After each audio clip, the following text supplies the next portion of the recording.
Bonjour et bienvenue au rapport du USDA pour le mois de septembre. Ce rapport comportait une surprise. En effet, le marché prévoyait une baisse de la production américaine de maïs, qui a bien eu lieu, mais par contre, l'USDA a abaissé aussi celle du soya, alors qu'on attendait en fait une augmentation du rendement de la fève. Mais commençons par le maïs.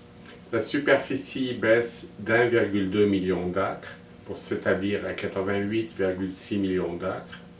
Le rendement baisse de 175,4 à 172,5 boisseaux de l'acre, ce qui fait que la production estimée baisse de 415 millions de boisseaux pour s'établir à 13 944 millions de boisseaux. Par conséquent, la consommation animale baisse de 100 millions de boisseaux, l'utilisation pour l'éthanol diminue de 50 millions de boisseaux et les exportations reculent de 100 millions de boisseaux.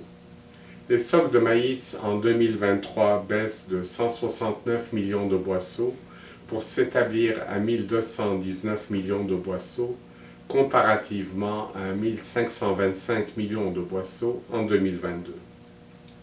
Le prix moyen aux producteurs augmente de 10 cents pour atteindre 6,75 $ du boisseau, comparativement à 5,95 $ en 2021-2022. Pour le soya, la superficie baisse d'un demi-million d'acres.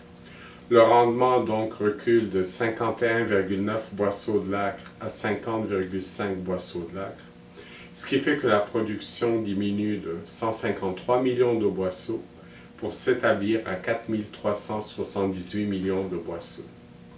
La trituration diminue de 20 millions de boisseaux, les exportations baissent de 70 millions de boisseaux, les stocks de soya en 2022 augmentent de 15 millions de boisseaux pour s'établir à 240 millions de boisseaux, alors que les inventaires en 2023 reculent de 45 millions de boisseaux pour atteindre 200 millions de boisseaux. Pour le blé, le prix moyen aux producteurs recule de 25 cents du boisseau pour s'établir à 9 $ du boisseau, comparativement à 7,63 $ en 2021-2022. Maintenant, à l'international, l'USDA augmente de nouveau l'estimation de la production de blé en Russie, qui atteint un nouveau record avec 91 millions de tonnes. En Ukraine, la production de blé augmente d'1 million de tonnes, celle du maïs est en hausse d'1,5 million de tonnes, et les exportations ukrainiennes de maïs sont en hausse de 500 000 tonnes.